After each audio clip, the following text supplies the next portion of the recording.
Ricardo, até que ponto é que conseguiu o PS e quem o apoia neste governo passar hoje a mensagem de que este é um orçamento mesmo de ruptura, não só no discurso, mas também nas medidas que foram apresentadas?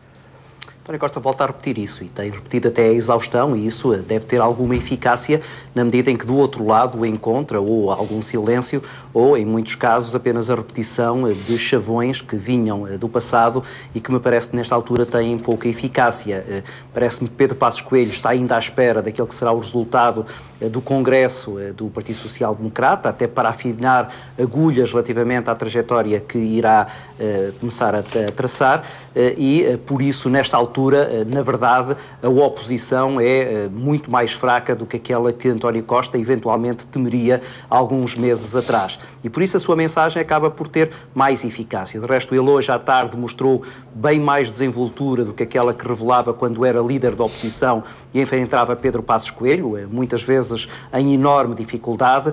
Desta vez, e até se calhar pelas razões que o André há pouco mencionava, com um discurso bastante mais encostado à esquerda, que lhe, portanto, dá mais margem de manobra para introduzir causas ideológicas que são de maior ruptura e, portanto, de maior transformação em relação a um passado recente, de que as pessoas, obviamente, têm memórias muito pouco simpáticas pelas medidas da austeridade. Ricardo, mas por isso mesmo não deveria ter Pedro Passos Coelho aproveitado esse encostar à esquerda e ter mostrado as alternativas e não dizer este não é o orçamento que nós defendemos e ponto? Não deveria ter dito quais eram as alternativas do PSD e colocar-se nesse papel da oposição?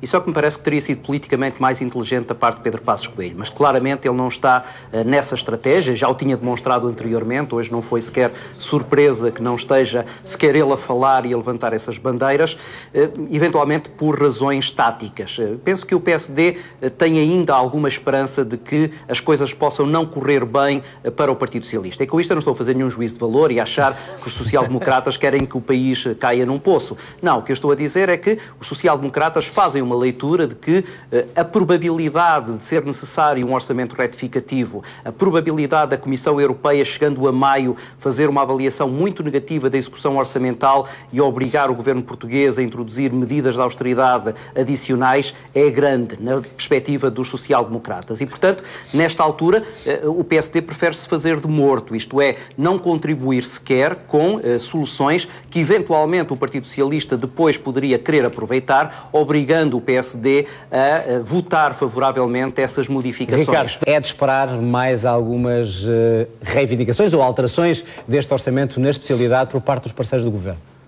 Certamente que sim, de resto, aliás, já o anunciaram, de que vão fazer pressão aqui além para que haja ou alterações substanciais, que estavam de acordo com os seus programas eleitorais, ou então pequenas mexidas que, não sendo significativas no resultado final, podem permitir ao Partido Socialista dar sempre um sinal de cedência e de simpatia relativamente a esses partidos. E isso é particularmente importante. António Costa sabe que o seu primeiro verdadeiro teste de fogo acontecerá na discussão do Orçamento de Estado para 2017. E percebeu também, até por causa das imposições de Bruxelas, que o seu espaço de manobra para fazer novas cedências está agora mais diminuído, na medida em que essas cedências já foram, de alguma maneira, apresentadas a Bruxelas para a aprovação deste orçamento, o que retira alguma margem de negociação com bloquistas e comunistas. E, portanto, tem que haver aqui um jogo de maior simpatia, quer na retórica, quer em algumas medidas. Na retórica já começou, esta polémica à volta do governador do Banco de Portugal é, na minha perspectiva, um sintoma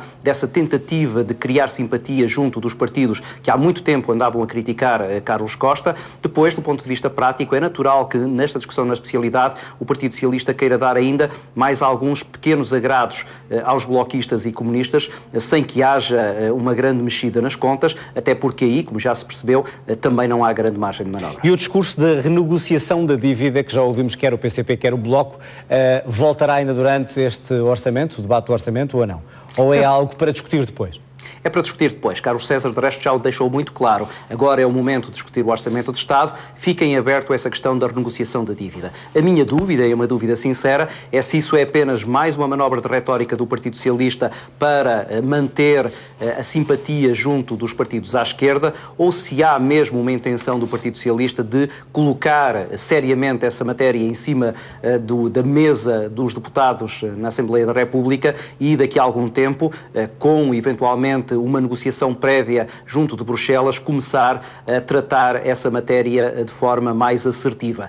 Confesso que não sei não tenho uma resposta para esta minha dúvida, penso que ela se poderá esclarecer mais daqui a algumas semanas, tendo em conta que me parece exatamente que o calendário da discussão será entre a discussão dos 2 orçamentos de Estado, o que de resto é um período relativamente curto. Já olhámos para o Bloco Unido, PS, Bloco e PCP. Pergunto-te em relação ao PSD e ao CDS. Conseguiram fazer aquela oposição neste primeiro dia ao governo que se espera? Ou, pelo contrário, passaram a maior parte do tempo a defender a herança e as contas que deixaram?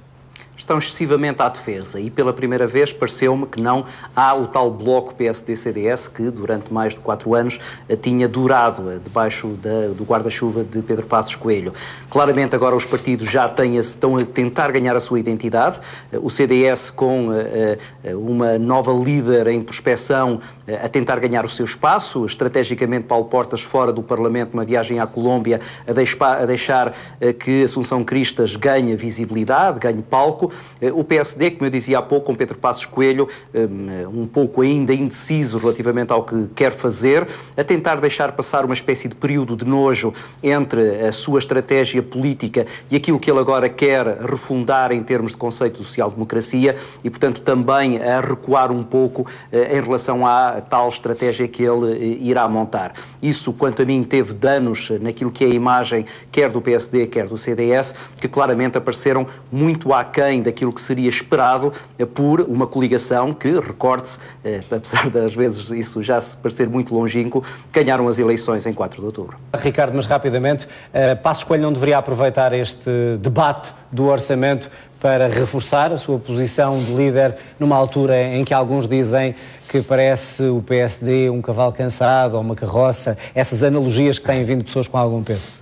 Sim, talvez. Pedro Passos Coelho está a preferir falar para dentro do partido, preparar de forma séria um congresso, onde em princípio não terá adversários, mas onde é importante ele aparecer com uma nova roupagem, como dizia o André, sobretudo com um novo discurso. Mas Pedro Passos Coelho tem uma outra dificuldade. Sabe que, por exemplo, se agora pudesse ou quisesse apresentar as soluções alternativas, elas soariam aos olhos, aos ouvidos dos eleitores, dos cidadãos, como medidas bastante mais restritivas e isso claramente não contaria a favor do PSD. Muito bem, Ricardo Jorge Pinto, André Macedo, obrigado aos dois, boa noite.